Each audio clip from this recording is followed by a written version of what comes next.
네, 파푸아뉴기니아 목장에서 오늘은 수련회를 끝나고 하나님 은혜에 감사하면서 특송을 하고자 합니다.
아멘.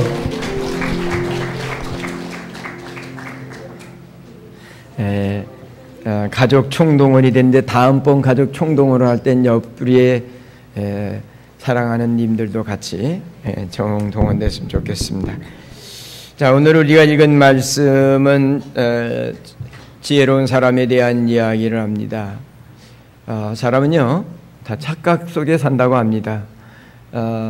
자기가 어리석은데도 불구하고 자기가 지혜롭다고 생각하고 그렇게 살아가는 사람이 참 많습니다. 그런데 지혜롭게 산다면 지혜롭게 사는 사람들의 그 결과가 지혜로워야 지혜롭게 사는 겁니다. 지혜롭게 산다고 막 얘기하는데 결과는 보니까 지혜롭지가 않습니다. 그러면 그건 지혜롭게 산 것이라고 할 수 없잖아요. 그죠? 자, 예수님께서도 그렇게 말씀하셨어요. 우리가 믿음을 가지고 뭐 산다고 막 얘기했는데 믿음이 눈에 보여요, 안 보여요? 믿음이 보이지 않아요. 그래서 믿음이라고 하는 것을 증명하기 위해서 어떻게 보면 말씀에 의해서 뭐 순종한다고 해서 규례를 따르고 안식일을 지키고 뭐 여러 가지를 합니다. 11조도 드리고 뭐 다 합니다. 그런데 믿음의 모양은 있는데 믿음의 알갱이가 없어서 사실상 그 믿음이 주님하고는 아무 상관이 없는, 정말 믿음의 결과가 주님은 나 모른다고 하는 결과도 있을 수 있다는 것이죠. 그래서 예수님도 그랬어요. 그 사람의 믿음의 어떤 외형적인 것을 아는 게 아니라 그들의 열매로 그들을 알지니라 그랬어요. 그러니까 지혜롭게 산다는 사람들 다 나름대로 지혜롭게 산다 그러지, 나 바보같이 살아, 그런 사람 손 들어봐. 한 사람도 없어요. 바보같이 살아도 자기가 지혜롭게 산다고 생각하고 살아요. 그래서 책망을 들을 줄 아는 사람이 지혜로운 거예요. 왜? 자기 코 보이는 사람. 남들은 다 보는데 자기 코가 안 보여. 나같이 코가 좀 크면 보여. 경일이 집사도 보일 것 같아. 코가 커서. 코가 멋있게 우뚝 써서 이렇게 보면 보일 것 같은데 자기 코도 잘 안 보여요. 그러니까 남은 잘 보는데 자기를 보는 게 그렇게 쉽지 않아요. 그래서 누군가가 나를 위해서 잘못됐을 때 책망해 주는 사람이 임을 포용할 줄 알고 그 사람의 책망의 소리를 가슴에 담겨 새겨들을 줄 아는 사람은 어리석은 길로 갔다가도 되돌아오니까 지혜로운 사람이 되는 거예요. 자, 오늘 우리가 이것을 기억하면서 오늘 솔로몬은 그 얘기를 하는 거예요. 8절에 보니까 일의 끝이 시작보다 낫고 참는 마음이 교만한 마음보다 낫다 그래요. 지혜로운 사람은 끝이 아름다운 사람이에요. 시작은 아름다운데 끝이 아주 지저분하면요, 그건 지혜로운 게 아니에요. 시작은 좀 어려울 수 있어요. 시작은 누가 잘 이해해 주지 않을 수 있어요. 그렇다 할지라도 마지막이 보니까는 참 나와 너와 모든 사람에게 유익을 주면 그 사람의 삶은 지혜로운 삶이 되는 거지요. 근데 이게 그렇게 쉽지가 않잖아요. 예? 오늘 일의 끝이 시작보다 낫다고 얘기하는데 마지막이 아름다워야 그 시작부터 과정이 힘들고 어려웠던 것들도 다 더 빛나는 거예요. 안 그런가요? 끝이 아름다우면 그 과정이 힘든 과정도 더 빛나요. 더. 예? 야, 저렇게 어려움 중에서 이런 아름다운 결말을 만들어냈어. 야, 진짜 귀하다 이런 얘기가 나와요. 근데 대단히 대단하다고 얘기하는데 끝에 딱 갔더니 완전히 도둑놈이에요. 그러면 도둑놈이에요. 원하기는 끝이 아름다운 우리 성도들 되시기 바랍니다. 저도 목사지만 목사로서 끝이 좀 아름답기를 원합니다. 정말 우리 성도들의 가슴에 조금이라도 목사가 하나님을 섬기는 삶의 본을 보인 것이 있다면 마지막까지도 그것이 그대로 우리 성도들의 가슴에 남을 수 있도록, 성도들의 가슴에 응어리가 지게 하지 않는 이런 삶을 살도록 여러분들이 기도 많이 해주시기 바랍니다. 여러분 한번 봅시다요. 예수님이 비유를 들어 얘기한 것을 보면 탕자는 어땠어요? 시작이 못됐잖아요. 아버지 죽든 말든 내 재산 내놔요. 뭐 지게 어디 있어? 아니, 자식을 키워놨는데 지거 내놓으래. 자기 게 어디 있어요? 부모 거지. 부모님이 감사함으로 주면 땡큐 하면 되는 거고, 안 줘도 괜찮습니다, 나 키워주신 거 감사합니다, 이러면서 하면 되는 거잖아요. 그런데 내 거 내놓으래. 아니, 그럼 못된 놈이 어디 있어요? 시작은 참 못됐고, 그리고는 딴에는 뭐 자기 딴에는 아버지 없어도 나 혼자 살 수 있어 그러고 튀어나가가지고 호랑망탕하면서 싹 날려먹잖아요. 예? 돼지들의 친구가 돼서 살잖아요. 어떤 의미가 보면 그런 거예요. 결국 돼지들하고, 돼지 쥐업 열매로 뺏어먹고 산다는 얘기는 돼지하고 같이 돼지 같은 인생이 되는 거지요. 그런데요, 그렇게 기고만장하게 시작했던 탕자는요, 어느 날 깨달아요. 아버지 품에는 종들도 나보다 낫다. 가서 아버지에게 잘못했다고, 하늘과 땅에 내가 죄를 지었다고 하고 가서 아버지에게 용서를 빌고 종으로라도 아버지 곁에서 살면 이보다 낫겠다 생각하고 마침내 마음을 돌이키고 아버지께로 돌아와요. 그 시작이 참으로 아름다운데 몇 가지가 아름다우냐면요, 첫째는 자신이 아버지께로 다시 돌아와서 아버지의 사랑을 제대로 깨닫게 되는, 전에는 아버지 사랑 안에서 사랑을 받고 살면서 사랑인지도 모르고 살았으니까 어리석은 거죠. 그런데 고생해 보니까 아, 부모님의 사랑이 이거구나, 부모님이 품 안에서 늘 내가 자연스럽게 누렸던 것이 축복이구나, 그거 깨닫는 거잖아요. 요새 젊은 사람들은 아주 지혜로워서 부모님 곁에 가능하면 산대. 그래야 데이트하러 갈 때 애들이라도 맡기니까. 아무튼 좀 머리가 좋아. 근데 부모들은 또 옆에서 손자도 보고 또 자식도 보니까 또 좋긴 하겠지요. 어떻든 제가 우스갯소리입니다만 부모의 사랑을 제대로 아는 거예요. 전에는 그냥 말로만 사랑 이야기를 주고받았는데 그 시작은 어리석었지만 거기서 깨닫고 돌이키는 순간 아버지의 사랑이 무엇인지를 가슴으로 알고 느끼면서 여러분 아버지의 품 안으로 들어오더라는 거예요. 이게 지혜라는 거예요. 결과는 지혜의 결론이 아름답잖아요. 예? 지혜의 결론이 아름다워야 지혜로운 거예요. 예? 뿐만 아니라 이제는 그 아버지의 사랑을 깨닫고 가슴으로부터 감사하고 부모를 공경하는 마음이 생길 뿐 아니라 이제 자기에게 주어진 일을 하는데 지 맘대로 살다가 지혜롭게 산다고 자기 맘대로 살다가 돼지치기하고 돼지 쥐업 열매 뺏어먹고 사느라고 절절긍긍하는 것보다 아버지 품 안에서 일하면서 그 일하는 즐거움이 그 돼지치기 하면서 실패한 자기 딴엔 지혜롭다고 했던 그 삶보다는 100배 행복한 삶이라는 거죠. 그래서 자기에게 주어진 일들을 기쁨으로 즐거움으로 할 수 있게 됐으니 그 뭐라고 그래서 그 탕자가 그러잖아요. 이제 아버지 나는 아들이라 칭함을 얻지 않고 종으로라도 내가 살겠습니다.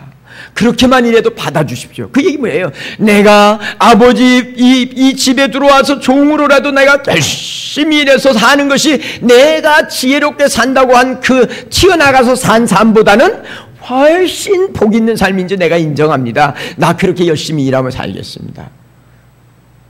일하라고 그러면 내가 꼭 일해야 돼요? 종들 뛰는데 하고 이렇게 아마 튕겼을 수 있었을 거예요.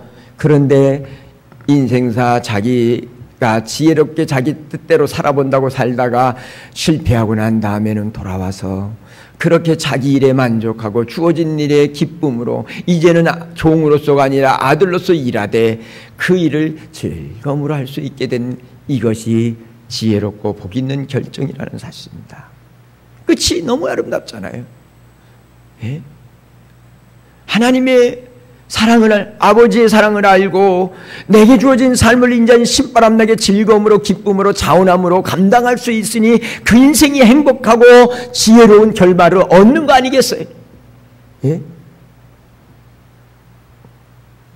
그런데 그것이 폼으로만 주어지지 않냐고 아버지가 그 아들의 모든 것들을 회복시키잖아요. 발에 신을 신겨주고 손에 가락지를 끼워주고, 이건 아들의 권세를 다 회복해 주시는 거예요. 아버지를 떠나 사는 게 지혜가 아니라 아버지 품에 더 가까이 나아갈 때 비록 실패했다 할지라도 책망하지 아니하고 그 모든 것들을 품어주시고 새롭게 살 수 있도록 권세를, 자녀의 권세를 회복해 주셨으니 그 놀라운 축복만큼 지혜롭게 사는 결단이 어디 있겠니 말이에요. 비록 실패한 그 현장에서 아버지 집이 더 좋다는 거 깨닫고 돌이키는 그 지혜가 그 인생을 새롭게 살게 하는 축복의 삶이었어요. 지혜로운 삶이었단 말입니다. 원하기는 여러분들이 주님을 멀리 떠나면 음녀같이 망한다 그랬어요. 그죠? 시편 73편에 주를 떠난 자들은 음녀같이, 멀리 떠난 자들은 음녀같이 망한다 그랬어요. 주께 가까이함이 내게 복이라 그랬어요. 그러니 우리가 내 힘으로, 내 재주로, 내 능력으로 뭘 해보려고 막 가다가 혹시나 실패합니까? 낙심하지 마시고 그 자리에서 돌이키는 거예요. 그 자리에서 마음을 돌이키는 그 마음, 주께로 마음을 향하는 그것이 지혜로운 모습이고, 하나님께서 그 마음을 돌이킬 때부터 다시 한번 은혜의 역사가 시작되는데 그 삶을 살아가는 지혜로운 성도들이 되시기를 축원합니다. 여러분, 요셉이라고 하는 사람은 한번 생각해 보십시오. 어떻게 보면 요셉이라고 하는 사람은 참 인생이 파란만장한 해요. 예? 형들에게 죽임을 당할 위기를 겪었다가 겨우 유다가 이렇게 하고 루벤, 그 장자가 루벤이 얘기를 해서 이제 종으로 팔아먹습니다. 그 종으로 팔려가서 그 성경에 기록이 없다고 해서 고생을 안 하는 게 아니에요. 종으로 팔려가서 얼마나 고난을 겪었겠어요. 그렇지만 이 요셉은 끝까지 그 고난 속에서 성경은 묘하게 한마디도 요셉이 불평했다고 하는 기록을 기록해 놓고 있잖아요. 의도적으로. 저는 불평도 조금 했을 것 같은 생각은 드는데 하나님 나라 그것도 가서 물어봐야 돼. 한 번 안 했습니까? 근데 성경이 의도적으로 기록하지 않고 있다는 거예요. 예? 불평을. 그런 요셉, 어떻게 보면 정말 노예로 팔려가서 그 많은 시련을 겪었습니다마는 마침내는 총리가 되는 거예요. 마침내는 많은 사람을 살리고 자기 가족을 다 살리고 자기를 팔아먹은 형제들을 용서하고 사랑하고 참된 하나님의 자녀의 모습. 정말 지혜로운 지혜의 아버지를 모시고 사는 성도의 그 영광스러움을 이 요셉이 보여주잖아요. 마지막이 끝이 아름답잖아요. 그러면 요셉이라는 사람 비록 세상의 그 욕심과 시기질투에 의해서 노예로 팔려가지만 이 요셉이라고 하는 사람은 지혜로운 사람이었다는 것을 열매가 가르쳐주는 거잖아요. 결과가 증명해 주는 거잖아요. 우리 오늘 여기 모인 분들은 다 그렇게 좀 결과로 지혜롭게 사는 사람임을 증명해 보여주면서 사시기 바랍니다. 혜영이 자매 그렇게, 예? 동훈이 꽉 잡고 그렇게 살아?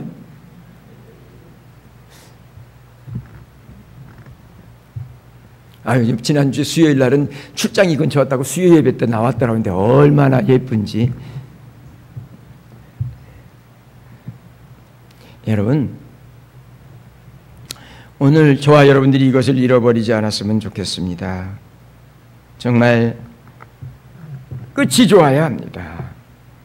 그런데 그런 끝이 좋게 하려고 하면 8절 하반절에 보니까 참는 마음이 교만한 마음보다 낫다 그랬어요. 지금 요셉도 그랬죠. 얼마나 많은 기간 인내하면서 하나님의 뜻, 하나님의 섭리가 어떻게 이루어질까를 기대하면서 살았다는 거예요. 예? 지혜로운 사람은 조급하지 않다는 거예요. 하나님의 결말을 보기를 소원하면서 초지일관 똑같은 믿음을 가지고 하나님을 바라보는 그 믿음을 가지고 산다는 말을 하고 있는 거예요. 예? 그냥 끝이 시작보다 끝이 다 그냥 좋은 게 아니라 이렇게 참는 마음, 주님 안에서 주님을 바라보면서 인내할 때에 그것이 그 결과가 그 지혜로운 것이 바로 그렇게 참는 마음까지도 허락해 준다는 거죠. 억울해도 참고 속상해도 참고 우리 여자분들은 참 참는데 그래도 괜찮게 잘 능숙한 것 같아.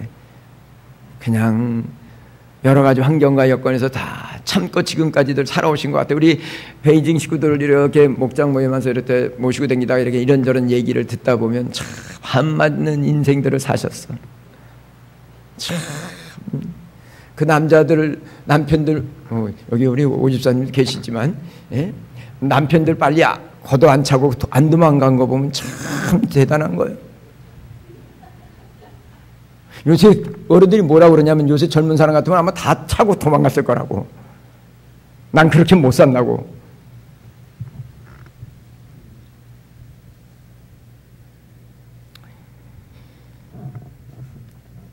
사랑하는 성도 여러분, 그렇게 참고 인내하려고 하면요 교만한 마음 가지고는 못합니다.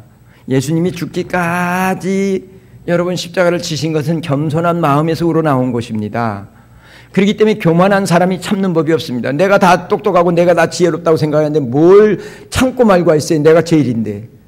안 그래요? 참지 않아요. 그런 사람은. 내가 제일이라고 생각하는데 무시하고 뭐 이러고 가는 거지요. 여러분 이것을 잊지 않으세요. 그래서 그 말을 이야기한 게 구절도 그렇게 지혜로운 사람의 그 지혜의 결말을, 지혜로운 자의 그 결말 열매로 알게 되는 그 지혜로운 삶을 얘기하는 것인데, 급한 마음으로 노를 바라지 말라. 노는 우매자의 품에 머무른다. 급한 마음으로 노를 바라고 생각 없이 화나는 대로 감정대로 다 품어내지 않는다는 거예요. 그건 자기 등에 발등을 찍는 이런 일들을 벌이지 않는다는 거죠. 그는 어리석은 사람이에요. 그러므로 여러분 지혜로운 사람은요 정말 노를 품고 살지 않고 급하게 이렇게 하지 않습니다. 그렇게 되면 뭐 성질 급한 사람은 안 지혜로가 아니에요. 성질 급한 사람도 하나님이 쓰세요. 그런데 그 성질을 잘 쓰면 되는 거예요. 베드로는 베드로 성격대로 하나님 쓰셨어요. 베드로는요 성격이 얼마나 급한지 무슨 얘기냐면 툭 튀어나와서 예수님 나 이렇게 하겠습니다. 다 주를 버리죠. 난 주님을 버리지 않습니다 하고 툭 튀어나오잖아요. 그 급하니까 툭툭 튀어나와요. 그런데 하나님이 그거 다 쓰세요. 그런데 이제 그 방향을 바꿔야 돼. 자기 중심, 자기를 드러내려고 하는 그 급함을 가면 늘 실패의 신전을 맞는데, 이것이 하나님 나라를 생각하고 하나님을 생각하면서 그 하나님이 내게 주신 그 열정을 그렇게 거룩하게 쓰면 그게 영광스럽게 쓰여지게 될 줄 믿습니다. 예? 노는 우매자가 품에 머무른다. 노를 품고 사는 건 지혜로운 게 아니에요. 그러면 여러분 하나님의 은혜가 더디어져요. 왜? 내가 분을 품고 노를 품고 있는 속에서 하나님이 은혜를 줘버리면 이 은혜가 되지 않고 역효과를 내요. 그러니까 이걸 감사함으로 하나님, 이것도 하나님 나에게 주시는 은혜인 줄 알고 감사함으로 그 환경까지 받아들이는 거예요. 요셉이 그러니까 받아들이잖아요. 그래서 뭐라고 고백해요? 형제를 보는 게 아니에요. 형제를 보면 성질 나는 거예요. 확 그냥 뒤집어 엎고 싶은 거예요. 나 팔아먹은 형제인데. 그를 보는 거 아니에요. 그 형제들 너머에 하나님이 섭리, 하나님이 나를 인도에 이곳으로 보내신 선하신 하나님의 뜻. 그래서 고백하는 거잖아요. 형님들이 나를 이곳에 보냈다가 두려워하지 마소. 하나님께서 나를 미리 보내셔서 이 일을 준비하게 하셨습니다. 이 분노하는 마음, 상한 마음을 하나님 앞에서 하나님이 나로 하여금 이 영혼들, 내 가족들 모두를 구원하기 위해서 미리 보내셨구나. 나에게 고난의 길을 허락하셨구나. 여러분 이걸 하면서 하니까 그 중간에 있는 형제들, 왼수 같은 형제들 품을 수 있는 거예요. 그러니까 지혜롭고 멋있잖아요. 옆 사람 평생 왼수? 예수님 안에서 천생연분이 아니라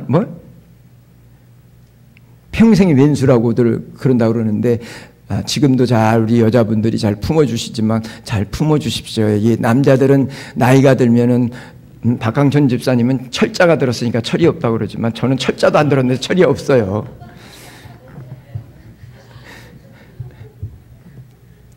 나이 들면 남자들은 좀 애들이 된다고 그래요. 그러니까 여자분들이 잘 봐주셔요. 여기 여자들은 젊은 여자들은 좀 그럴 필요, 정도가 지났죠. 저도 그래. 저도 우리 아내가 감당 못해. 저도 철이 좀 없어져 자꾸. 근데요, 나이 들면 남자들은 이걸 기억하셔야 돼요. 에너지를, 가정을 세우고 뭐 하면서 막 쓰던 에너지가 지금 쓸 데가 없어요. 그러니까 어떻게 보면 그 에너지가 지금 집사님 사랑받고 싶어서 자꾸 그러니까 그냥 아니, 제가 우리 마누라한테 그러거든요.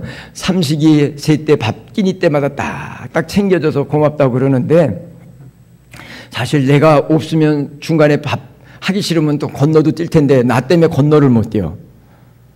이 삼식이 때문에. 왜 나는 직장을 나가서 점심을 사 먹는 게 아니라 집에 점심 들어가서 먹잖아요. 누가 나를 초대해서 점심 식사 대접하기 전에는 난 그대로 가서 먹어야 되잖아요. 그러니 그런 삼식이를 챙기느라고 얼마나 고생하겠어요.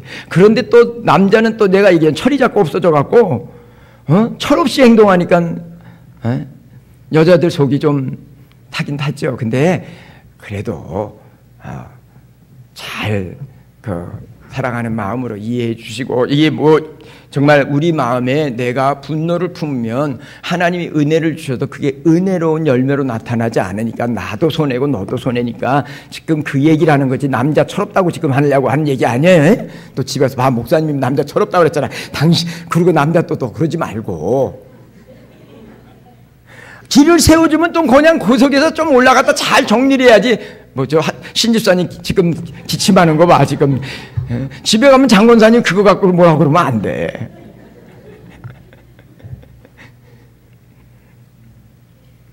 여러분, 지혜로운 사람들은 그렇게 주님을 바라보면서 주님을, 주께서 내 사랑하는 남편을, 내 아내를, 자녀들을 나에게 허락해 주셨을 때는 하나님이 뭔가 더 아름다운 결과 열매를 맺기를 원하시는구나 생각하시고, 지금 이해되지 않지만 주님을 생각하면서 주님 품 안에서 이해할 수 있도록 생각하는데, 그 마음, 그것을 풀어내는 방법은 감사하는 거예요.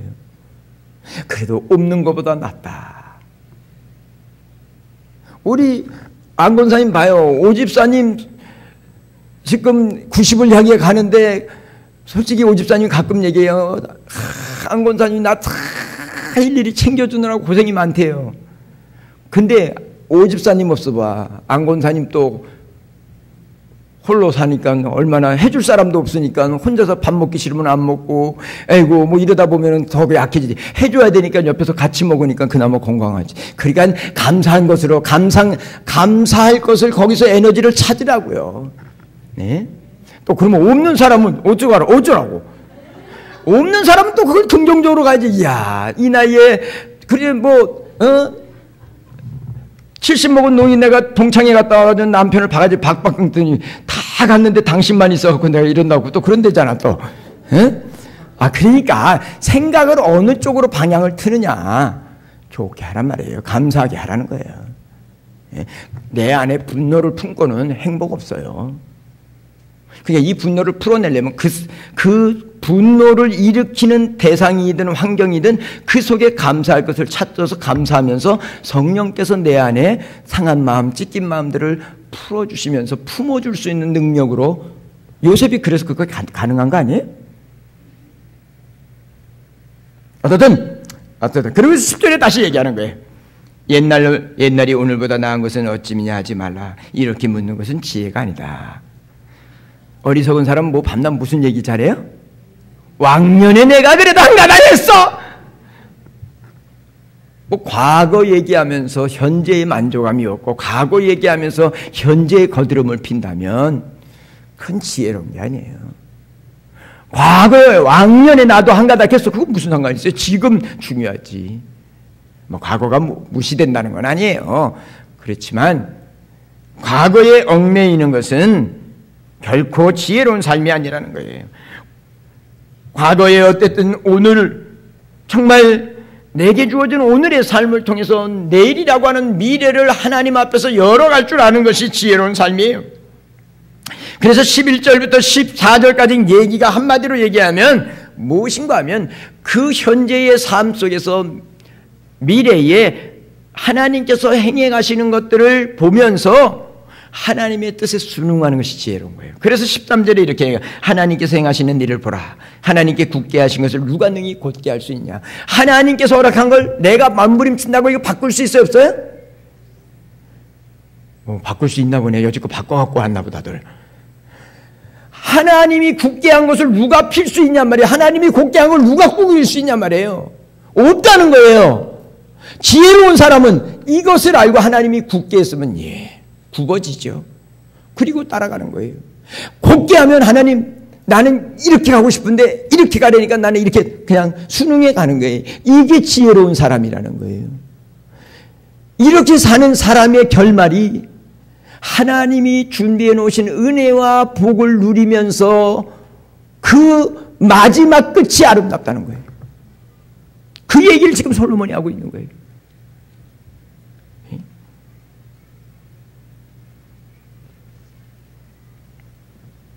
그 얘기를 11절에서 14절까지 쭉 얘기하면서 결국 지혜로운 사람들은 그 지혜로운 하나님의 말씀에 순응해 가면서 생명을 보존하는 생명의 삶을 산다는 거예요. 그게 13절에 12절에 얘기해요. 지혜의 그늘 아래 있으면 돈의 그늘 아래 있음과 같으니 그랬어요. 동등성산에 놨어요. 돈 없으면 사람이 못 살아요? 목사도 못 살아. 근데 돈이 나를 살게 하지 않는다는 그 중심을 놓쳐버리는 순간 돈의 노예가 돼서 문제지. 예? 이 둘이 중요한데 돈은 생명을 자주지 못한다는 거예요. 근데 지혜는 생명을 살린다는 거예요. 그 지혜가 뭐예요? 하나님의 섭리를 인정하고 하나님의 이끌어 가시는 대로 순종해 간다는 거예요. 순응해 간다는 거예요. 그 지혜가. 그러니까 결국은 그 지혜가 생명을 살리는 생명의 삶을 허락해 준다는 거예요. 그러니까 지혜롭다고. 마지막이 영생이니까 지혜롭다는 거예요. 마지막이 생명의 주님과 함께 누리는 삶을 허락해 주시니까 그게 지혜롭고 복된 삶의 결말이 된다는 거예요. 그러므로 하나님이 행하시는 일을 볼 줄 알아야 돼요. 이건 무슨 얘기냐면 하나님의 비전을 보는 거예요. 하나님의 뜻을 헤아리는 거예요. 솔로몬이 이렇게 시적으로 표현해 놨지만 성경 전체를 풀어서 설명하면 하나님이 행하시는 일을 보라는 얘기는 하나님이 이끌어 가시고 하나님이 섭리하시는 뜻을 발견해 가면서 그것을 깨달아 가면서 순종해 가는 거니까요. 그게 생명을 살리는 지혜로운 삶이라는 거죠. 사랑하는 성도 여러분, 하나님이 굳게 하신 것을 누구도 곧게 펼 수 없다는 거예요. 하나님과 다퉈서 그것을 바꿔낼 사람이 없다는 거예요.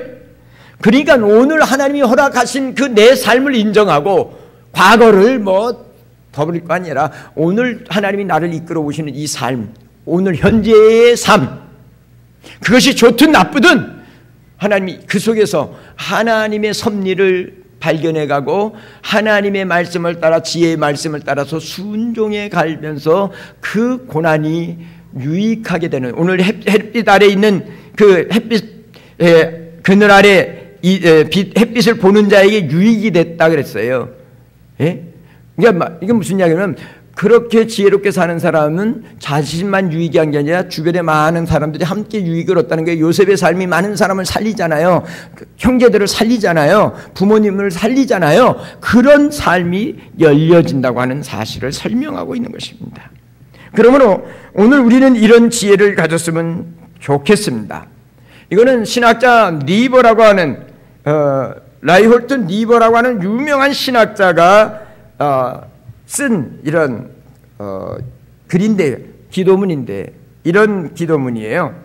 바꿀 수 없는 것은 그대로 받아들일 수 있는 평온함을 주십시오.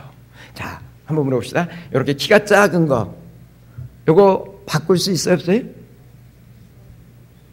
내가 우리 정영여처럼 저렇게 키 큰 것에 대해서 얼마나, 이 학창시절 때까지는 이게 나에게 아주 아킬레스건 진짜 스트레스였어요. 생각해보세요. 키가 작은 것에 대한 스트레스. 큰 사람은 몰라. 우리 박 집사님이나 저나 비슷해가지고 조금 그랬을지 모르는데, 박 집사님은 또 성격이라도 또 이렇게 좋잖아. 나는 성격도 딱 그냥 그러니까 이 키 작은 것 때문에 그래서 누가 찍은 것 갖고 나하고 시비 붙으면 그냥 이를 악물고 죽기 살기로 독종으로 살았어. 그냥 찍은데 보태준 거 있어? 그리고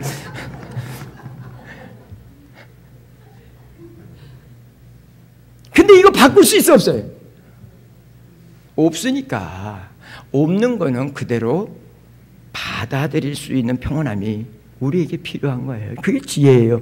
바꿀 수도 없는데 그것 때문에 낱낱 스트레스 받아갖고 마음도 영혼도 병들어 버리면 그거 아니잖아요. 그건 지혜로운 거 아니잖아요. 이거 못 바꾸는 걸 어떻게 해? 못 바꾸는 걸. 하나님, 있는 그대로 하나님이 내게 주신 것을 내가 평온하게 받아들일 수 있도록 하나님 이 은혜를 달라고. 여러분 혹시 여러분들 바꿀 수 없는 환경과 마누라 바꿀 수 있었어요? 남편 바꿀 수 있었어요? 아직 결혼 안 한 사람은 살 수 없어. 뭐 결혼할 때까지 우리가 서로를 사랑하고 확인 잘 해야 돼요. 근데 결혼했는데 바꿀 수 있어 없어요? 없잖아요. 그러면 있는 그 모습 그대로를 잘 품어야 돼요. 우리 전옥자 권사님을 제가 참 귀하게 여기는 일은요, 사실 우리 임 집사님이 두 번이나 하나님의 기적같이 이렇게 해서 살아있지만 참 그 당시에는 뭐 전옥자 권사만 힘든 게 아니라 저희도 가족이다 보니까 참 애간장을 놓고 기도하면서 하나님의 은혜를 구해서 두 번이나 쓰러지면서 병원에서 의사들이 다 포기한 인생을 하나님이 살려주셔서 기적같이 살아가고 있습니다만, 여러분 내가 어떨 때는 야, 곁에서 저렇게 끝까지 저렇게 붙잡고 함께 저렇게 행복하게 사는 것도 정말 대단한 능력이다. 그게 능력이다. 난 그렇게 생각을 해요, 사실은. 근데 우리 전옥자 권사님은 시아버지를 모시고 마지막까지 살았는데, 대단한 시아버지 모시고 살았는데 그런 시아버지 여기 없어. 그 얘기하면 또 우리 임 집사님이 조금 속상할 것 같아서 내가 그까지 안 하지만,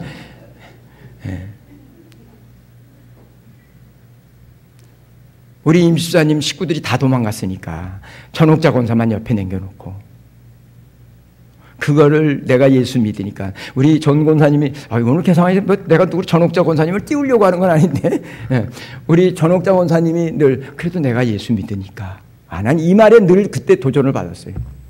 그 힘들어서 나도 어떨 땐 야, 저 정도 되면 그냥 나 몰라라고 그러고 좀 그냥 나올 수도, 우리가 사람 너무 힘들면 그럴 수 있잖아요. 진짜 힘들면 왜 나만 이렇게 이 일을 해야 돼? 그러고 그럴 수 있잖아요.